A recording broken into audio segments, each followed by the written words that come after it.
Hi, this is Shauna, and I want to welcome you to Living in This Space. Real talk, because hey, we're all just living in this space we call life, right? It's messy, it's hard, and sometimes it's the most joyous thing we can experience.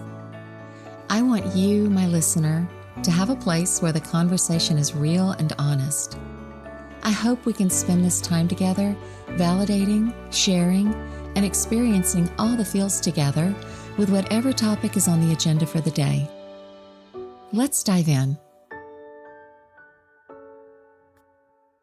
Okay, well, hello and welcome back. And I am just thrilled today to have such a sweet friend on as a guest. Her name is Lori Bowman. And Lori and I worked together, Lori, about 24 years ago in the preschool? It was at least that long ago. Yes. Yes. It's been a minute. It has. When we moved to Chattanooga, Tennessee, and my kids started preschool, I went to work in the church preschool and met Lori, and she was just one of my sweetest little mentor friends at the school, and actually went through a lot with me while I was there, a lot of personal journey with me. But we're here today talking about her personal journey. And Lori, I'm so excited for you to hop on and share with us today, because I know there are a lot of people out there navigating tough seasons in their marriage. There are a lot of people out there navigating separation and divorce. And it's always so nice to hear someone else's perspective that's been through it. So that's what we're going to be talking about today, is Lori's journey after an ending of her 33-year marriage and her road to recovery. So Lori, thank you so much for being here. Well, thank you so much for having me. And I know when you had talked to me about doing this, my first thought was, I'm not an expert. I'm not an expert in anything, but truth of the matter is, what I've come to realize is we're all experts in something, and that is sharing our own personal stories. And I think that our own personal stories happen for a reason. And if we can help others through things we've been through, then, that's why we go through it. And that makes us experts in that sense. I love that. And you're absolutely right. Well, I'm just going to dive right in. And I'm ready. You knew your ex-husband for 36 years. You met him when you were 17? We met when I was 15. And when I graduated high school a year early, and I started college at 17, and immediately we started dating. We were in the marching band together in college. And we started dating when I was 17 and got married when I was 20 and he was 24. Wow.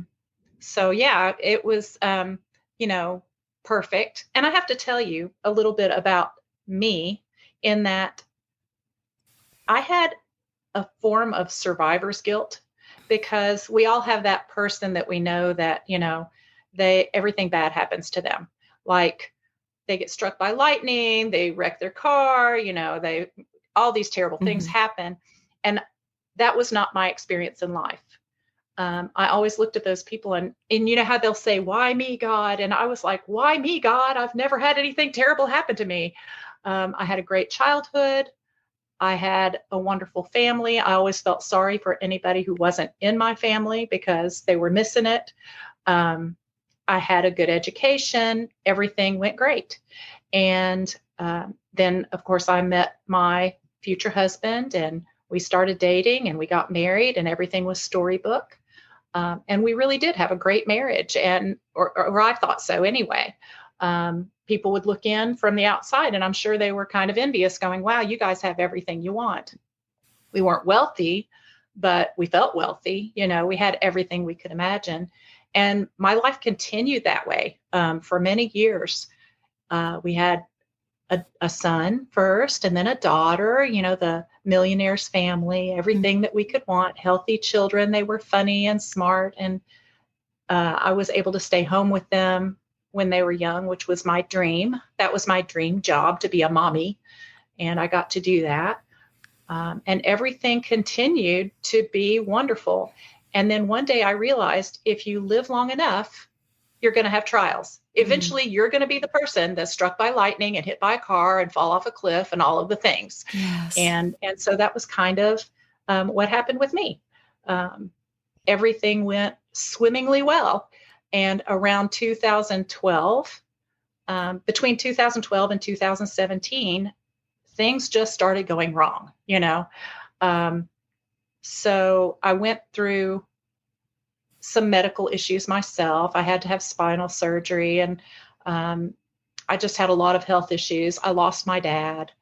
And I was recently looking at something called the Holmes-Ray inventory, which is an inventory that assigns a numerical value to every stressful situation that can happen to you. And they use that as a predictor of physical health problems as a result of stress. So I thought, I'm going to take this test. I'm just going to put in all the things that happened between 2012 and 2017. And if you get a score of 300 or more, then you're very likely to have physical problems from stress. And I scored a 499. Wow. Because I had, both of my children grew up, they got married. So I gained family members and lost family members. My dad had passed away. I'd been through a lot of illness. They don't even count menopause as being one of the stressful things, but let me tell you, they need to add that to the list. Well, heck because yeah. that was going on too, Some man made that and they left that part out, but that's important. But That's so funny. Our house got hit by a tornado, and just, I literally was that person with the black cloud over my head that, things were just happening. So yeah, all of a sudden I realized life can get pretty stressful. So it culminated in 2017 when my husband left. And the day he left, I started a new career, which that was just maybe circumstantial or maybe divine intervention. But at that point, that was the most traumatic experience, I think, of my life at this point. Oh, I'm sure it was. I'm sure. Among all of those waves of emotion you must have been feeling at that time, can you share with us what was the biggest emotion you were feeling, and how did you handle that? Because I'm sure you just had all kinds of things swirling. Absolutely. I felt everything simultaneously. I felt anger. I felt betrayal. I felt shame. I felt embarrassment. I felt like a failure. I felt some relief. I mean, throw that in there just to make it weird. Sure. I felt some relief. But as far as the most in the beginning and the emotion that kept me from filing for divorce before I did, I knew I was going to have loss. And there were things that I knew I was going to lose. Obviously, I'm going to lose a marriage. I'm going to lose a husband. I knew I was going to lose my financial status because he made 3 to 4 times what I made. So I knew my lifestyle was going to have to change. I knew I was going to have to give up the house. He did offer me the home that we raised our kids in. He offered that to me in the divorce, but I knew I couldn't afford on my salary to keep it. So I knew I was going to lose that. And those things I was okay with. But the one thing I knew I was going to lose, and it was really hard for me to accept, was I knew I was going to lose friends and family. And I say that because the only people we ever did anything with were his friends and his family. I don't blame him for that. I allowed that. I hope this serves as a wake-up call to someone that if you are in a position where you're allowing that in your life, that you're being isolated from your people, and you think that's what a good marriage or a good wife does, it's not. But I didn't know that, and I can't blame him because I allowed it. He didn't know either, Right. It just was that way. But I knew when we divorced, those were his friends and family, and I was going to lose them. And of course, several of them said, we're family forever. But when push comes to shove, they don't speak to me anymore. Yeah. And no fault of theirs either. They are wonderful people. I love them dearly. But, that's what happens. So I think if you can nail down a name for that emotion, it was devastation. Hmm. I was devastated. I was lonely, and I was embarrassed. I did feel like a failure. I was ashamed isn't even quite the right word, but I felt less than. Hmm. I felt unimportant and like I didn't have value.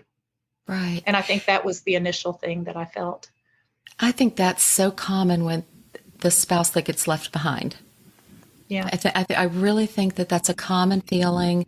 It's, everybody's got to be wondering, what did I do wrong? Or, you're thinking that, or you feel like everybody else is thinking that. And so I don't think you're alone in that at all. And I think it's almost especially harder for us women to go through that and to have that feeling.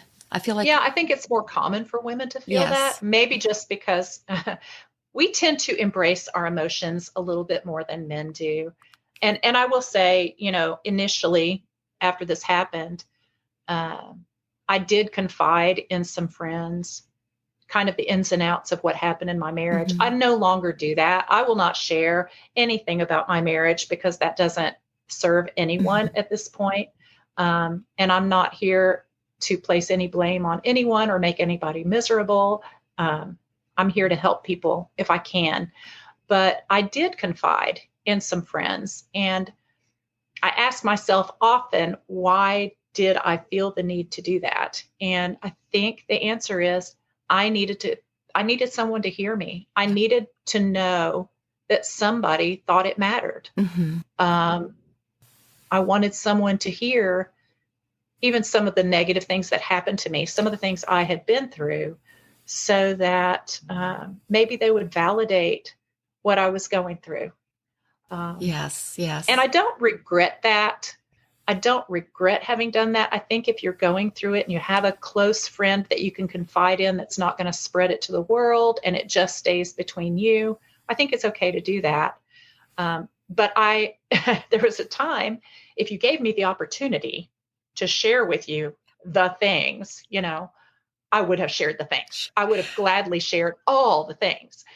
And at some point, I decided, like I said earlier, that's not serving me. It's not serving him. It's not serving my children and my family or the people listening to me. It's really just not okay. Right. So at some point, I had to shift gears, right?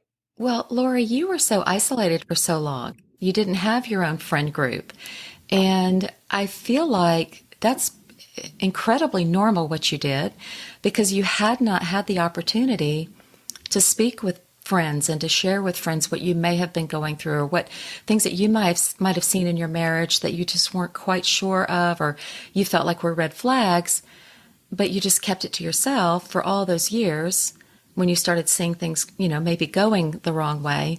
So totally and completely normal, but I love what you said that it may not have been quite the right thing to do, Right. because not everybody we share with is safe. Not Correct. everybody we share with is going to honor our feelings and our trust in them. So, powerful lesson to learn, isn't it? Absolutely. Yes. Absolutely. And I will say the people I shared with, as far as I know, they kept my confidence. Hmm. But I also know they probably were going, okay, enough. Yeah. And we get to a point sometimes we like to wallow in our self-pity. And I was there, I was wallowing big time because I really didn't know what else to do. I'm like, here I am in my self-pity. What am I going to do but wallow in it? I didn't know where else to go or what to do next. It's easy to play the victim. Absolutely. Yes. And the victim often gets lots of attention. So, it's real easy to go there. Don't blame you one bit for any of that. It's totally understandable. I've been in this situation where I played the victim and Sure. wanted everybody to hear my side of the story. So I Yes. completely understand that. Thank you for sharing that because I think some listeners out there might be feeling that and feel really alone in that feeling, but you're not alone. If you're listening, Right. you are not alone in that feeling. Definitely not. Um, Definitely not. when we talked last week, you said you had a moment when you realized that you didn't know yourself any longer. You didn't know Well, who yeah, this Lori was. like I said, the day he left was the day I started a new career. Mm-hmm. And I had been a teacher for many years, and I had the opportunity to become an administrator for a small independent school that was just getting started. And that was the most wonderful thing that could have happened. Now, I will tell you, therapists will tell you, overworking is not a good way to handle things. But for me, it was salvation because I didn't know how to process those feelings. And it bought me time. It Mm-hmm. bought me time so that I could process them over time. I was so busy with work that I just really, I was preoccupied with that. And that helped me to gradually address the feelings and separate them out because there was so much going on inside of me. So that for me was wonderful. Mm-hmm. Maybe not advisable for everyone to handle that way, but it worked out well for me. But I did notice that I didn't know who I was. Um, it's funny too, because I've heard people talk about when they get divorced, they reinvent themselves because I lost myself. But truth is, that was you too. I mean, that was me too. That was married me. Mm-hmm. And now I had to figure out what the me without him was. What Right. is the me that's not with him? And so it was funny. I was having a faculty meeting one day, and I'd asked the faculty members what their strengths and weaknesses were. And as they were discussing it, I went, I don't have a clue what mine are. And we talked about interests and hobbies. And I went, I don't even know. I don't know what I like. Like, I have no idea Yeah. what I enjoy. So I decided then I need to figure this out. Mm-hmm. And the only way I know to figure it out is to try things, some things that I've done before that I don't remember if I like them or not. And some things that I've never tried to see if I like them. Because again, in my marriage, and this is what I allowed, we tended to do what he wanted to do. Mm-hmm. We went on vacation where he wanted to go. We took on the hobbies that he enjoyed. And that's what I thought a good wife did. And maybe that's true. I mean, maybe to some degree that's true. But now I wasn't the good wife anymore.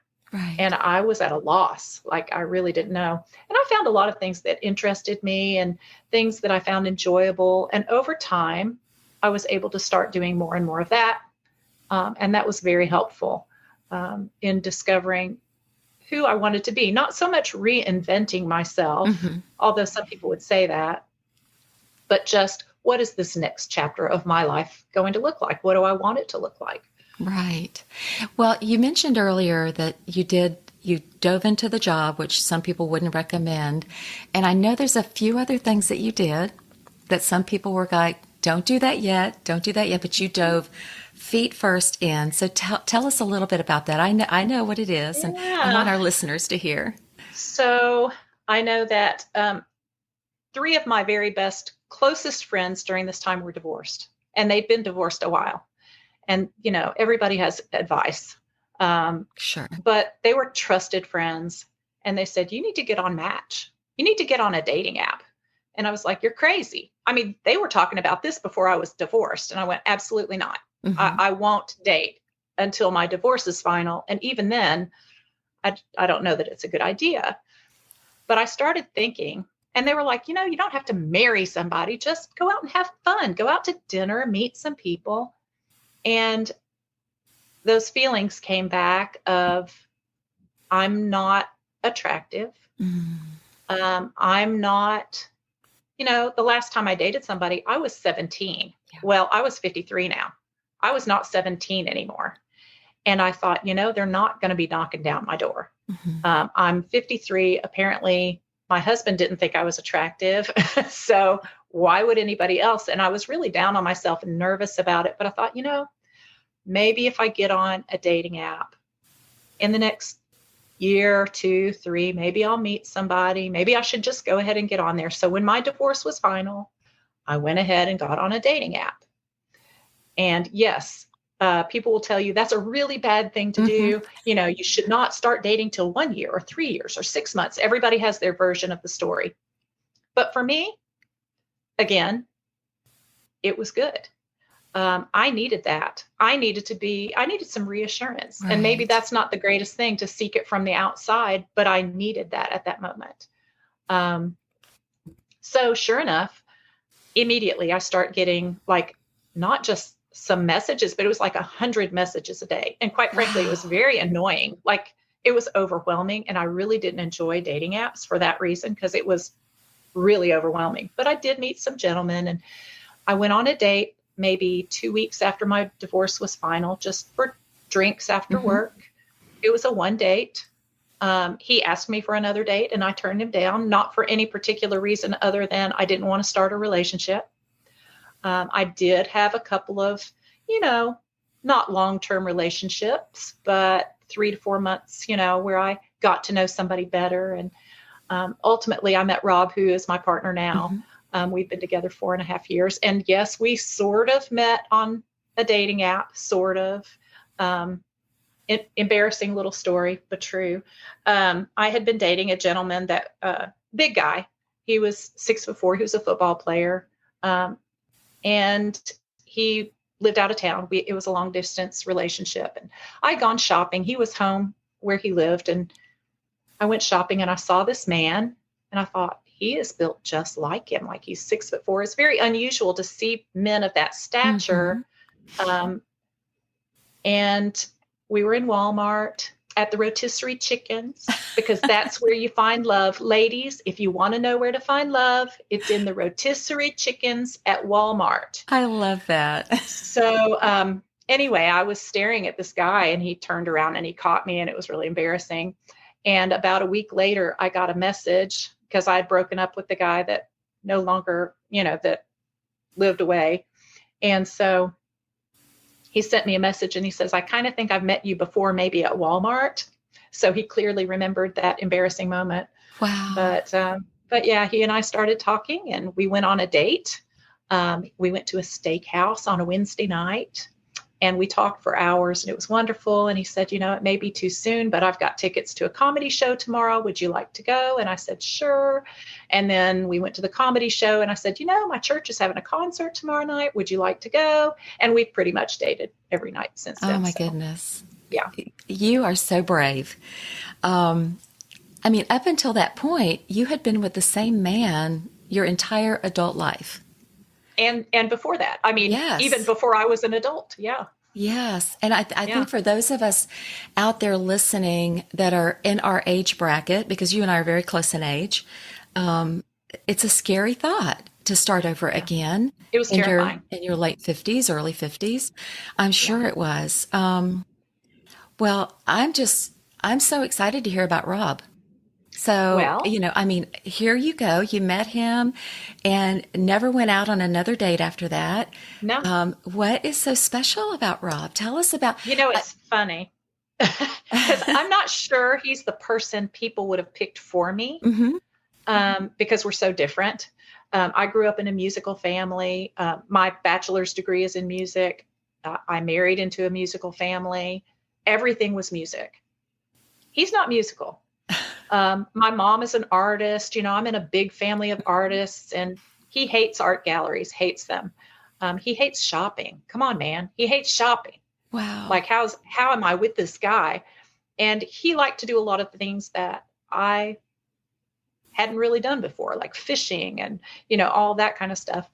But I had this list, because when you do get divorced or you come out of a bad relationship, you make first the list of non-negotiables. Here are my deal breakers. Those are the Oh, things you lay out first. love that.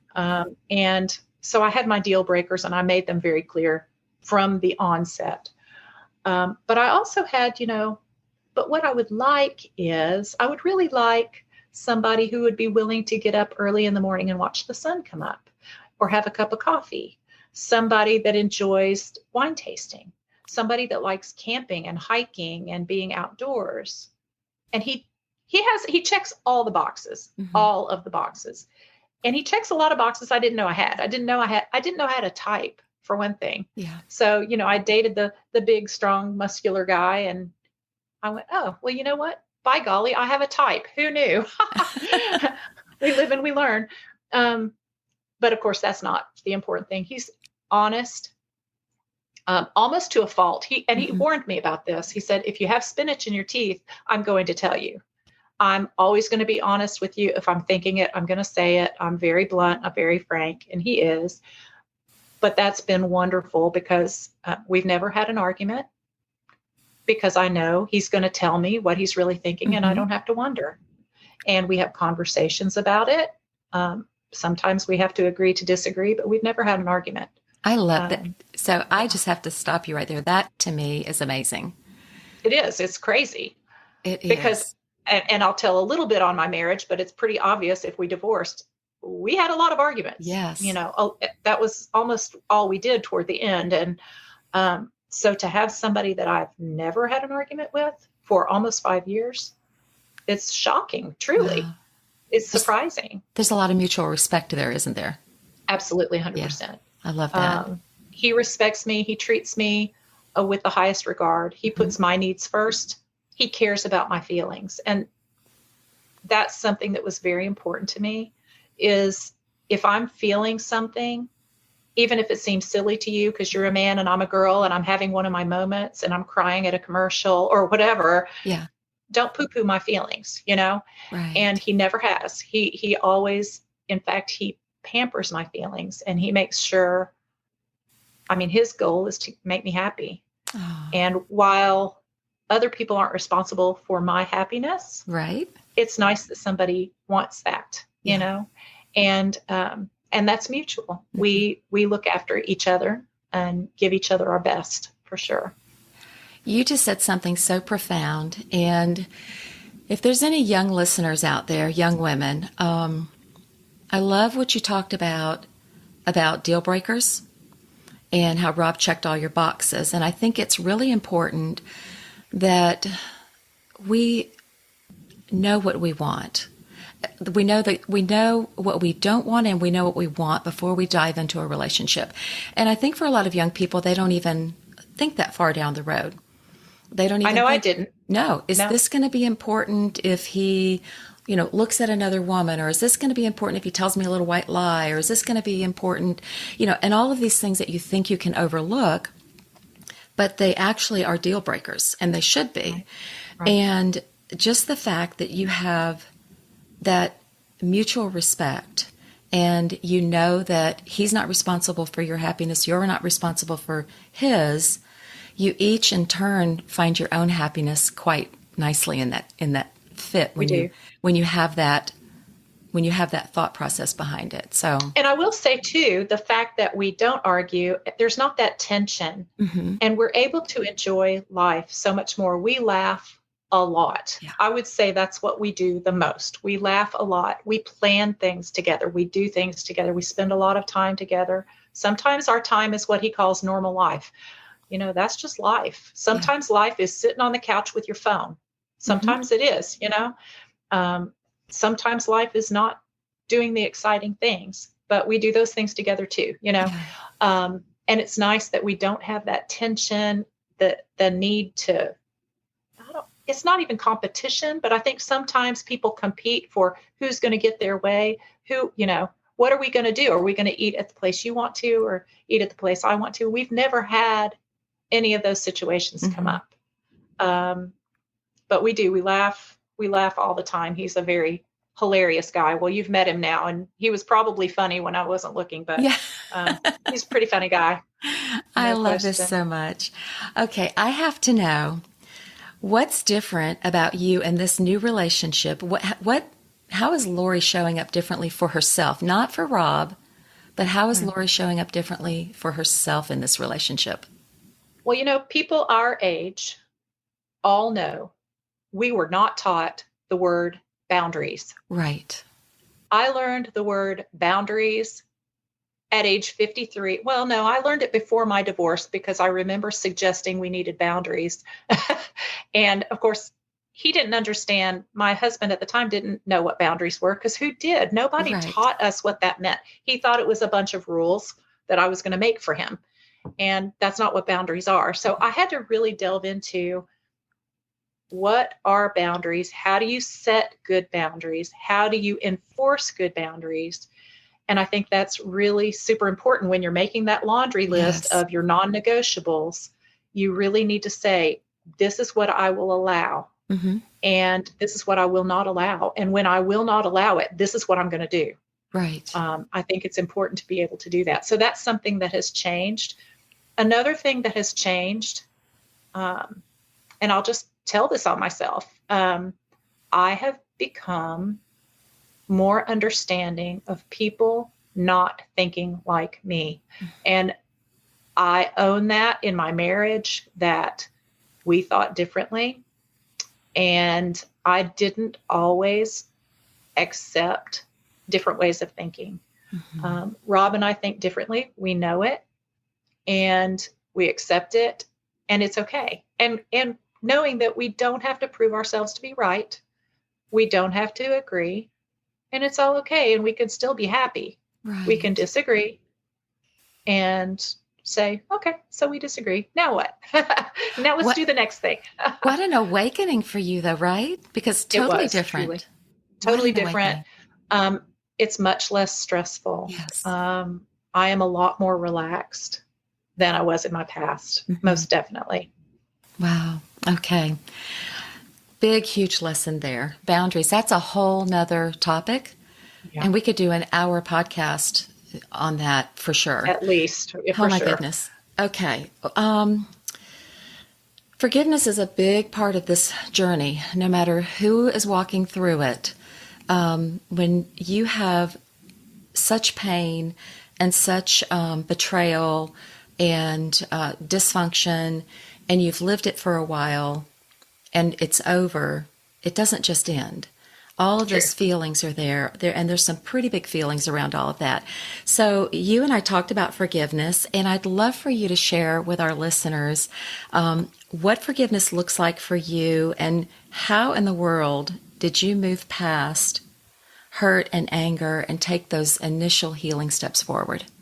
Well, for people going through it, understand that when I first got divorced, and really until recently, um, it was hard. And Mm-hmm. we share children and grandchildren, and we all live in the same town. So we're at family events together. Um, and that was hard. It brought back a lot of feelings. It was awkward. I'm not sure how I'm supposed to act. And I'm a Christian lady, and I knew forgiveness was required. That's a requirement for a Christian Right. woman. And so I read about it, and I was like, I don't want to. Number one, I don't want to forgive him. I don't know how. I don't know what that looks like. And so, any good Christian woman, when they're seeking answers to questions like that, they go to the source that will really give us answers, and that's Pinterest. So I went to Pinterest and I searched for quotes about forgiveness, and it gave some really great stuff. If you are unforgiving, it's like drinking poison and expecting the other person to die. Well, I thought, wow, that's good stuff right there. Okay, I got that. And forgiveness is for you, it's not for the other person. Okay, I got that. I still don't know what it means. I don't know what it's requiring me to do. I don't know what that looks like. I don't know Yes. how to do it. So very recently, like in the past couple of months, I was listening to a podcast with Lysa Terkeurst. She has a podcast called Therapy and Theology, which she has gone through a divorce very similar to mine. We are very parallel people in that regard. And her theologian was talking about forgiveness. And he said that the word in Hebrew that's used in the Old Testament that we interpret or translate as forgiveness, a closer translation is leave, to leave, like leave it behind. Hmm. And when he was talking about that, it was an epiphany. I immediately had a thought about my dog. I have a golden doodle. She's very goofy, loves to go for walks. And I immediately thought of my training that I'd done with her, where I Mm-hmm. taught her to leave it. If she's not supposed to pick it up, I say, leave it, leave it, leave it. And I thought specifically of a time that I was walking her around the neighborhood, beautiful spring day. tulips in everybody's yard. I mean, just gorgeous. The sun was shining. We're going on this walk. It felt so wonderful. And she comes across this dead squirrel in the road. And I'm talking not a little bit dead. I'm talking it had been hit probably by 5,000 cars. It had baked in the sun for weeks, if not months. It was one with the pavement. It was really dead. And she would not leave it alone. And I kept saying, leave it. And she's pulling at it, trying to get it off the pavement. I'm like, Tilly, leave it, leave it, leave it. She wouldn't leave it. And I thought, why in the world does a dog want to pick up something gross and disgusting and stinky? We're on this beautiful walk with all the tulips and the sunshine, and she's picking at a dead squirrel, and she will not drop it. And I thought, nothing good can come from it. Disease, insects, stinkiness. Wow. There's nothing good that can come from that. And then I realized that's exactly what I've been doing. I have been trying to carry around a dead squirrel into my beautiful path because it's time to move forward.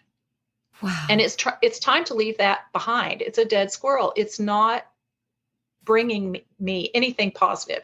It's not nourishing in any way. It's stinky, it's rotting, and it's dead. It can only harm me. And it needs to stay in my past. So now, believe it or not, this might not be too complimentary about my thoughts, but when I find myself going there, because I do, I mean, I still go, he was 36 years of a relationship, and my mind still goes back there, and I still feel the hurts, and even the happy memories hurt. And I have to imagine a dead squirrel, and I'm like, leave it, and move forward and enjoy your walk. And it kind of makes me understand the Bible verse more that talks about how many times do you forgive a man? 70 times 7, because it's something you have to do over and over and over and over. It never stops. You've got to remind yourself, leave it, leave the dead squirrel behind. But I will say, forgiveness is a powerful thing because we recently went to my grandson's birthday party. It's the first family gathering that we've had since I had this epiphany.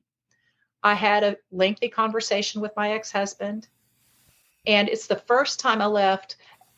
And this will tell you how hard divorce is. It's the first time I've left a family gathering and did not cry. Usually when I left, as soon as I got in the car, I was in tears.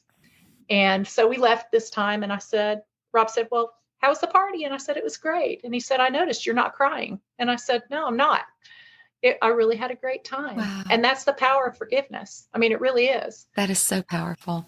I love your analogy. I could see the tulips. I could see the beautiful day. I could see the green lawns and you walking your dog. And then I could also see that stinking squirrel on the road.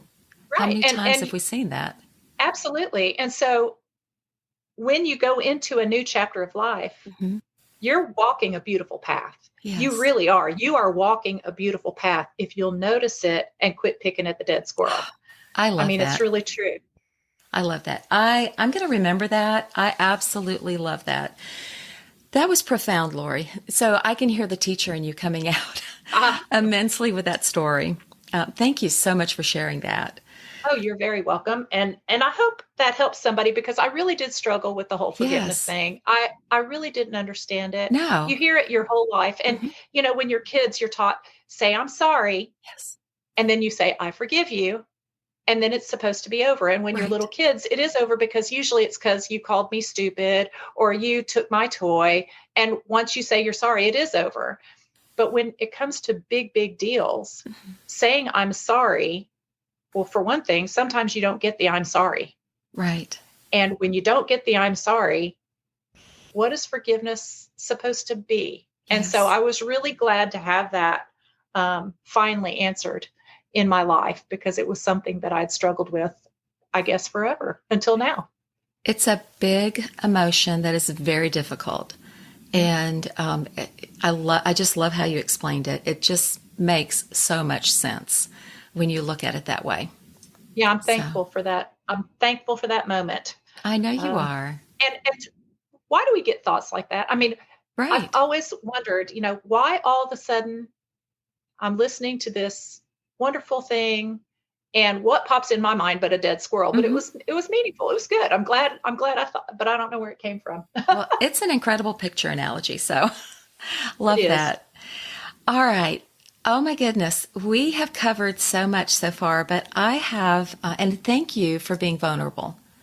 I Oh, well, really appreciate you being willing to come on here and be honest.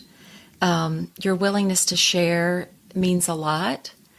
And your honesty and being so vulnerable with us about what you've been through and how you felt working through those, different feelings and emotions. I know that you have touched someone in a well, I big hope way. so. I And I know. know, life is hard. And like I said, if you're not the person that's being struck by lightning and falling off a mountain, at some point you're going to be. If you live long Yes. enough, you're going to have those moments. Life is hard, Hmm. and we will come across those moments in life. And if there's anything from my experience that might lighten the load for someone else or help light their path a little bit, then I certainly hope that I can do that, because Yeah. if not, what good was any of it?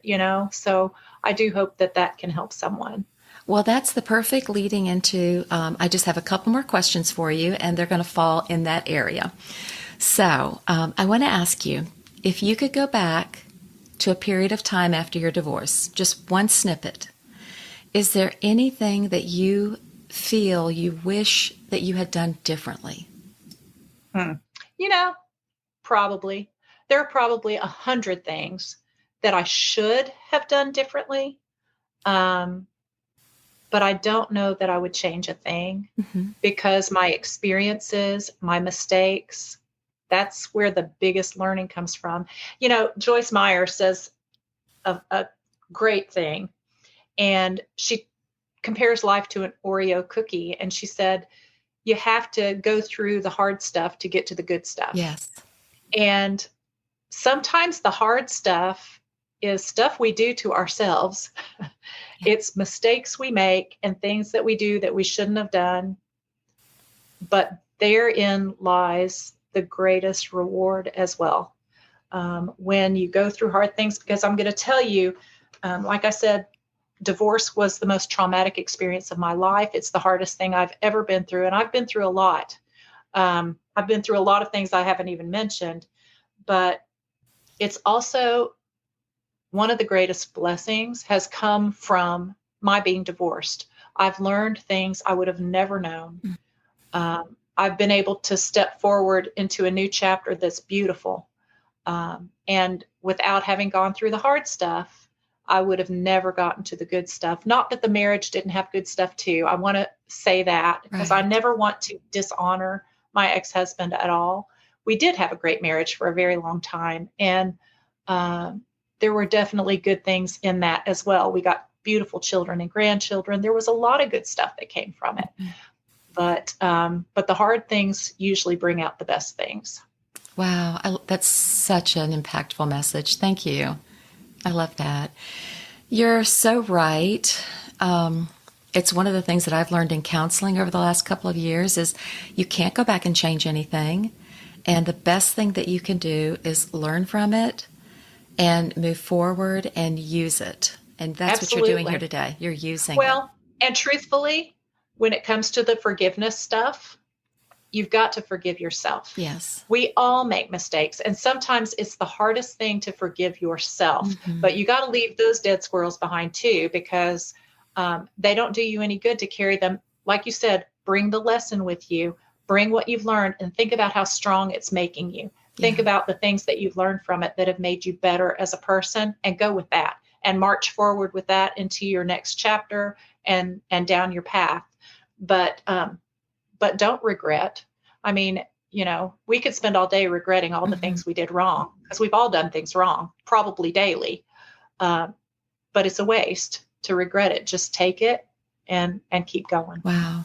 Wow. That's powerful. Okay. One last question. Based on your experience and what you've learned, what would you like to say to our listeners who are out there who are dealing with their broken hearts and their confusion and their loneliness and their fears, their anger, their hurt, who are in the throes of a broken relationship right now? Right. Well, first of all, if you're considering divorce, I will say If you have a spouse who is willing to work it out, try to do that, because divorce is hard. But if you are in a relationship that's harmful to you emotionally, physically, if your spouse is not willing to work with you, then you are justified in starting over and claiming your life back, and moving forward. So that's the first thing I would say. Love that. The second thing I would say is, I hear you. I mean, it's hard, and your feelings are justified and validated. It's hard. It won't always be hard. And I'm going to tell you, I hated when people told me, they were 5 or 10 years out from a divorce. Well, time takes care of it. It gets better. Well, I didn't want to hear that. I didn't want to hear it's going to be better in 5 years, because I'm like, I can't handle this for 5 years. Right. I can't handle feeling this for 5 years.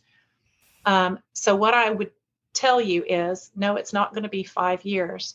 Every day you take a step, develop a mantra, and remind yourself that you are valued.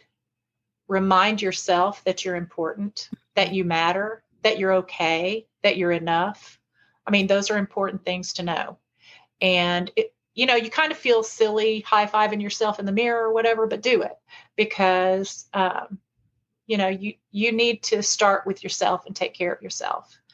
The rest of it, it'll come along. Yeah. But just realize you're going through the hard part of the Oreo, and you're about to get to the good stuff. Just hang in there and take one step at a time. Wow. That was amazing. Thank you so much. Well, thank you so much. I appreciate the opportunity to talk to you.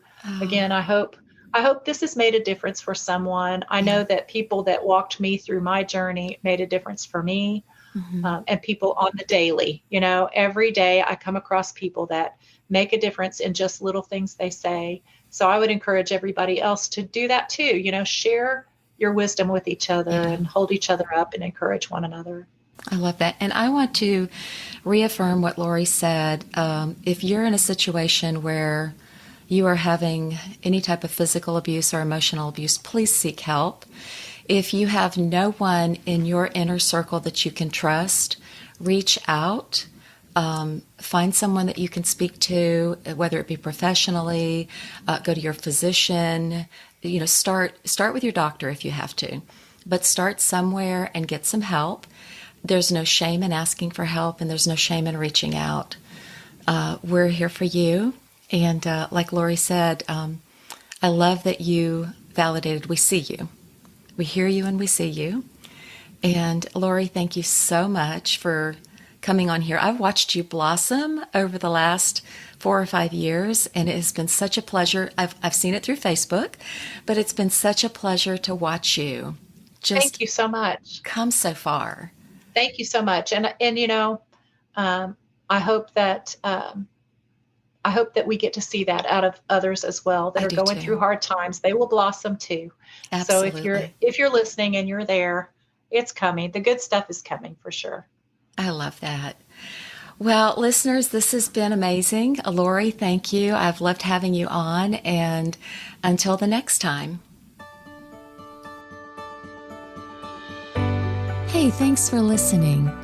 Don't forget to hit follow wherever you get your podcast. And until next time, I hope you live in your space well, my friends.